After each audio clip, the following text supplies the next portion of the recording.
Olá, bom dia amigos e amigas do canal Dica de hoje. Meu nome é Daniel Nigri.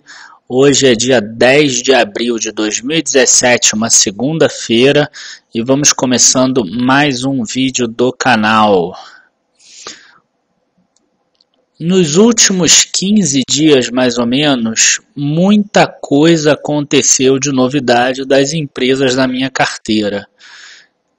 Eu já estou adiantando que não tem nenhuma alteração na carteira, mas eu acho fundamental eu falar para vocês cada uma delas, algumas demonstrações de resultado, divulgação de balanços que saíram e outras notícias mesmo que quem está lá no Facebook já viu algumas delas.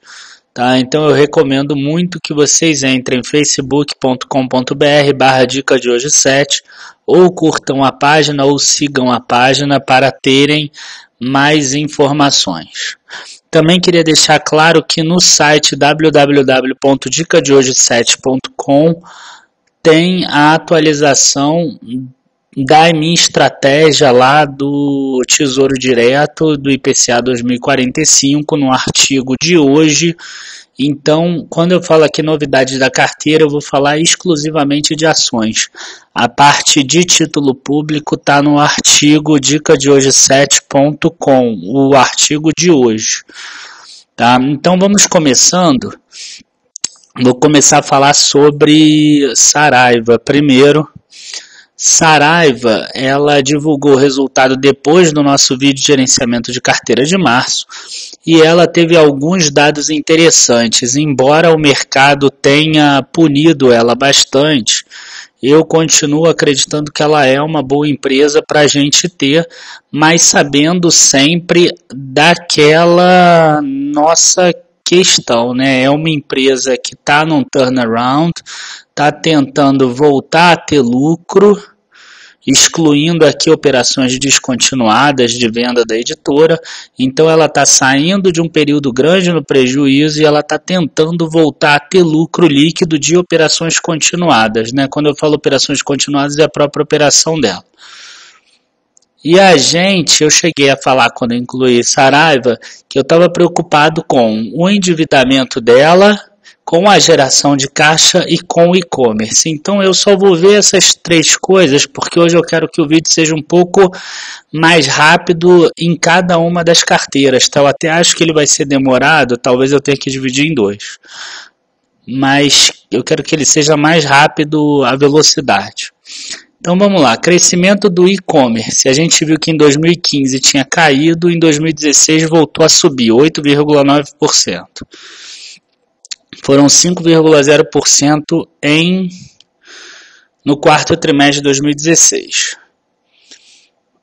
A geração de caixa, a gente vê que saiu de 2 milhões e 900 mil para 31 milhões e 600 mil. Subiu bastante, mais do que 500% que eles colocam aqui. O endividamento a gente vai ver no próximo slide, mas aqui também tem outro dado interessante. Isso aqui, ó, uma recomposição da margem bruta.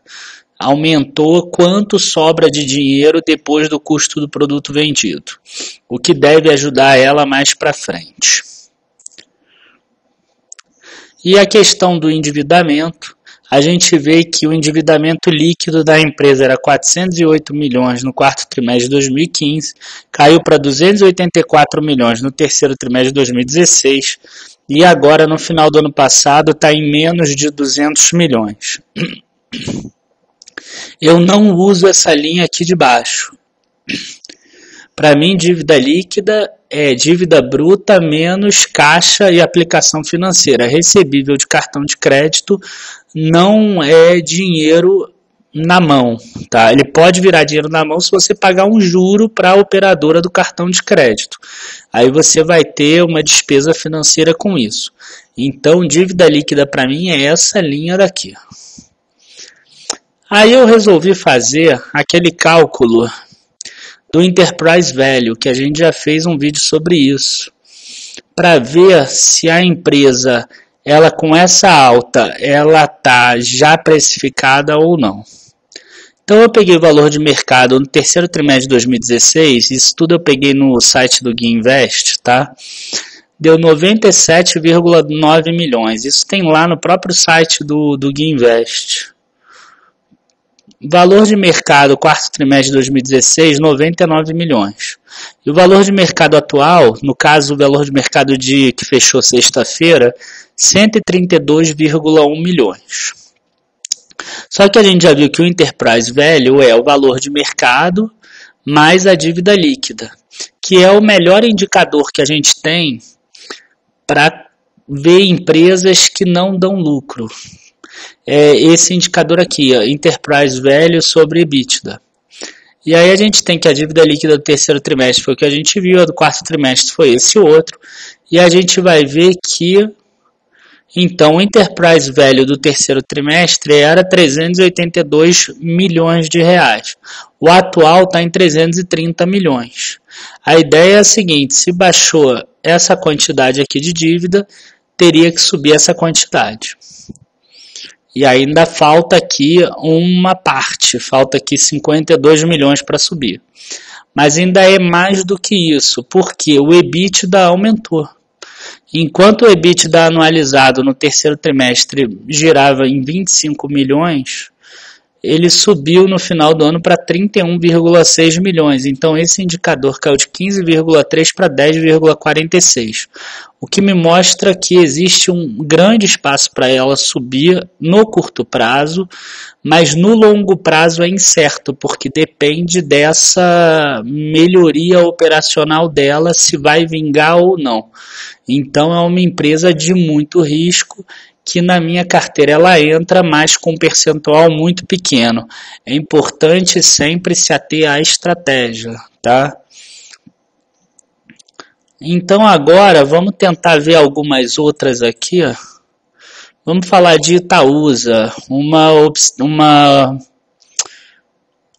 um comunicado ao mercado aqui relevante, aquisição de participação na nova transportadora do Sudeste.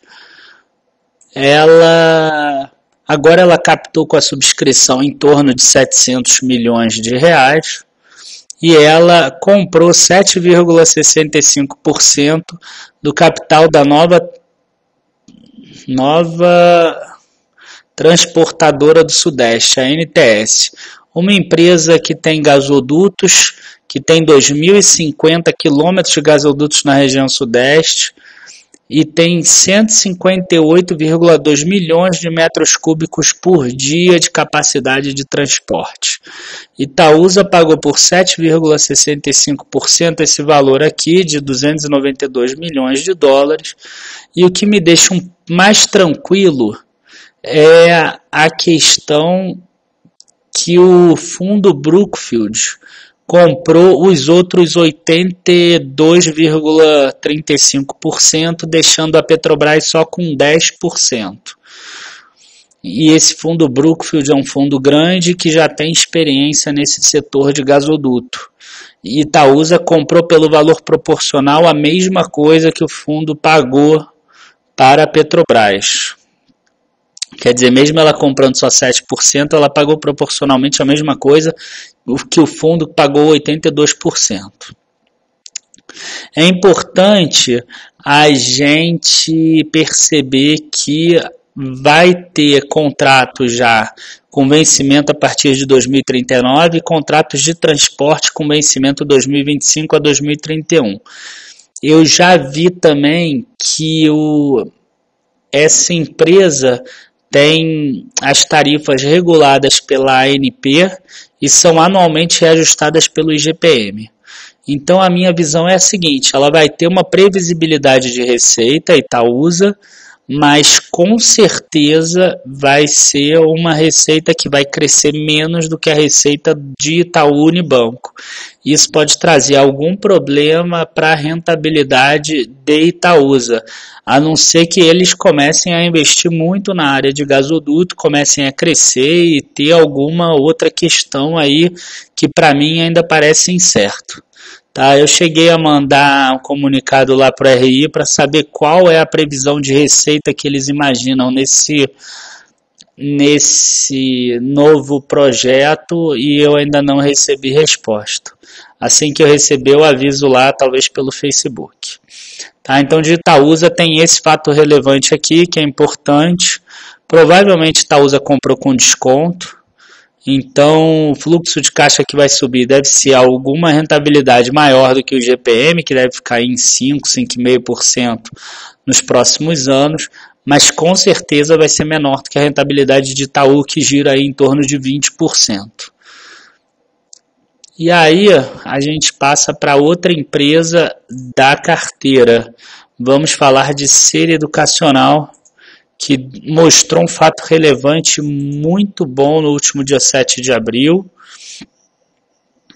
para quem é acionista da empresa.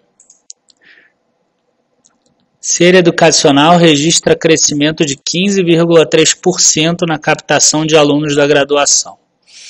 Tá? O que me chamou mais atenção não é nem isso, os 15%, é esse aqui, ó, ensino à distância. Desde o início que eu falei com vocês, o meu motivo de aplicar em Ser é o ensino à distância. Eu vejo o ensino à distância de Estácio e ele é enorme. O de Ser é muito pequeno. Vocês vejam que ela tem, por exemplo, captação de alunos no ano passado 2.600 alunos, esse ano 4.000. Compara com a quantidade dos presenciais. Agora está chegando em 10% dos presenciais. As taxas de aumento são cada vez maiores. E o principal, o ensino à distância tem margem maior de lucro. Então ela tem muito a crescer nessa questão. Tá? E a gente vê que cresceu muito. Aqui é a base de alunos. A base de alunos frente a dezembro cresceu 6,9% na graduação e 6,1% total. Quer dizer, aumentou 9.000 alunos aqui, com média de quase R$700 de mensalidade, que tem lá em outro documento de Ser. A gente está falando aí de um aumento de receita em torno de 15 milhões de reais por ano, né? E esse era o fato relevante que eu queria mostrar de Ser. Aumentou um pouco a mensalidade, aumentou a base de alunos. Não à toa ela subiu tanto aí nos últimos dias. Agora, vamos falar um pouco de Direcional. Direcional, release de resultados. Direcional, ai droga, corrompido. Vamos ver a apresentação dos resultados, tá bom. Bom, a Direcional, ela registrou um resultado muito fraco, que eu particularmente esperava alguma coisa diferente. A gente vê um operacional dela bom, tem crescido bastante, tem uma mudança de forma de... tem uma transição de modelo de negócios, uma mudança do modelo de negócios dela, onde ela está deixando cada vez mais de trabalhar com a Minha Casa Minha Vida faixa 1, que é aquela faixa que tem maior inadimplência e das pessoas com menor renda, e está migrando para o Minha Casa Minha Vida faixa 2 e 3, que tem margem bruta ajustada de 31% contra 14% do Minha Casa Minha Vida faixa 1. Tá? E esse é o racional de Direcional agora. A gente vê aqui a aquisição de terrenos do Minha Casa Minha Vida 2 e 3 subiu 100% do quarto trimestre de 2015. Os lançamentos desse mesmo setor subiu 162% e as vendas subiram 63%. Tá? E a outra questão também tem a ver com a segmentação geográfica. Cada vez mais a empresa está se estabelecendo em projetos no Sudeste, que tem valor de venda maior. Outra questão importante aqui é essa questão aqui. Há 4 trimestres que as unidades destratadas têm queda. E a velocidade sobre a oferta de lançamentos atingiu aqui um máximo de 20,3%, que já não era vista no último ano, que estava bem pequena, e uma velocidade total sobre oferta, né, que aí inclui os estoques antigos, de 11,9%. Tá? A gente vê aqui também que começou já a ter mais vendas aqui no quarto trimestre de 2016, e o resultado ruim, vocês veem que não veio por causa do operacional. Ele veio por causa da parte financeira, que a gente vê receitas em quedas, receita de prestação de serviço em queda, e aí que veio a parte ruim. Mas se ela mantiver o operacional funcionando, isso aqui tende a modificar, inclusive porque ela está investindo mais agora no setor que tem uma maior margem, né, de lucratividade. Então eu ainda continuo muito esperançoso com ela, mas é importante a gente se ater também à estratégia. É uma empresa de um risco maior, é um outro case que agora também vira mais ou menos de turnaround, porque ele passou a ter prejuízo, e a gente tem que pegar aí a volta dele. Tá? Lembrando que eu já falei que o setor de construção civil é um dos últimos a se recuperarem. Eu só espero recuperação real dele na economia para 2018, talvez final desse ano de 2017. Então é importante a gente não alocar tanto dinheiro assim de uma vez só agora. Por isso a minha estratégia é ir comprando aos poucos para tentar chegar no final do ano com alguma participação entre 5% e 10% da carteira nela. Tá? Mas indo aos poucos, comprando 1% a cada mês ou 0,5% a cada mês, alguma coisa nesse sentido. Tá? Eu já falei, não é só as ações que você vai comprar, mas como você vai comprar também importa. A quantidade que você vai comprar também importa. Tá? E para terminar, eu quero falar com vocês sobre Copel. E Copel, vamos ver o release aqui de Copel. Dos dois pontos que eu quero falar com vocês são os seguintes, tá? Vamos direto lá para geração e transmissão, que vocês vão entender. Patrimonial, geração e transmissão. Esse aqui, a Copel ela é dividida em 3 partes, para quem não conhece. Tá? É uma empresa de geração e transmissão, uma empresa de distribuição lá no Paraná, e a outra uma parte de comunicação, que seria a parte de internet, tudo isso, que é bem menor. Tá? Ela é basicamente geração e transmissão e distribuição.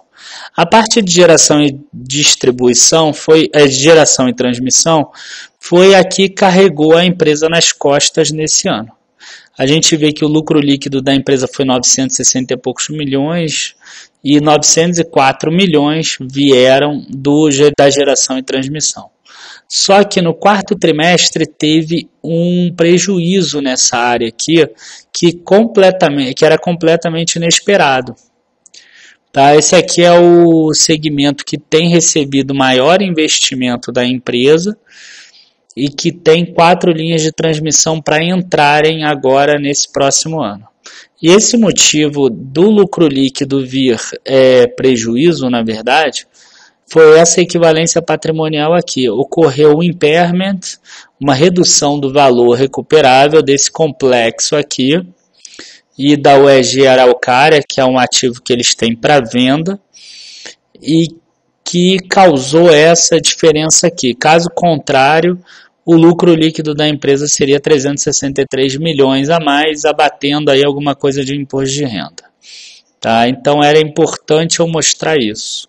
É uma empresa que, se você excluir todas as operações descontinuadas, tanto a remensuração do ativo, que aumentou o lucro lá no segundo trimestre, quanto esse impairment, a gente vê que teve uma geração de caixa 22% maior e no quarto trimestre uma geração de caixa 25% maior.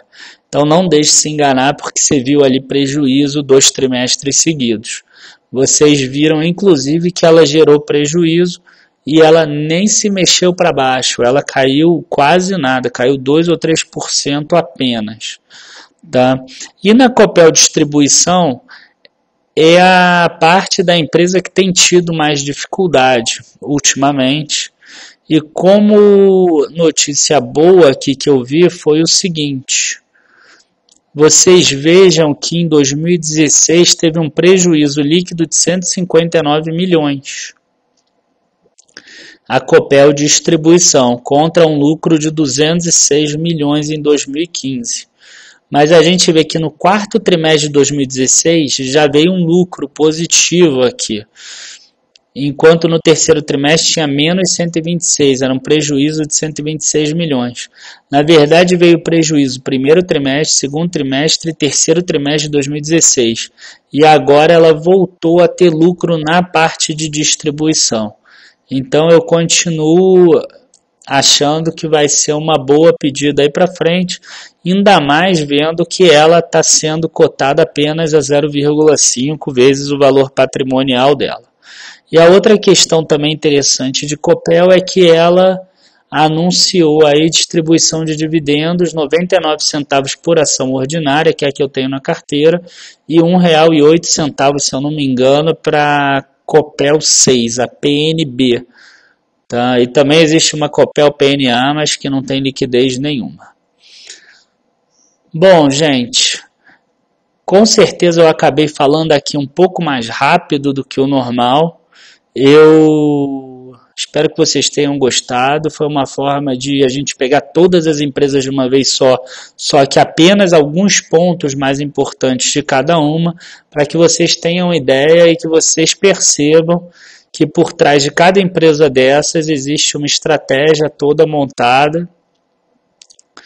E a partir disso a gente vai vendo, né, se nos próximos trimestres elas acompanham isso que eu estou imaginando ou não, ou se acontece qualquer problema e a gente precisa vender talvez no prejuízo para tirar uma empresa que fugiu do que a gente imaginava. Tá? Queria de novo agora pedir para vocês curtirem o canal, curtirem o vídeo, se inscrevam no canal e apertem o sininho para serem avisados lá no e-mail.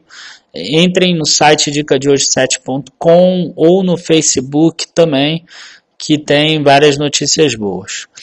Muito obrigado a todos pela participação. Meu nome é Daniel Nigre. Boa noite e bons negócios amanhã. Abraços.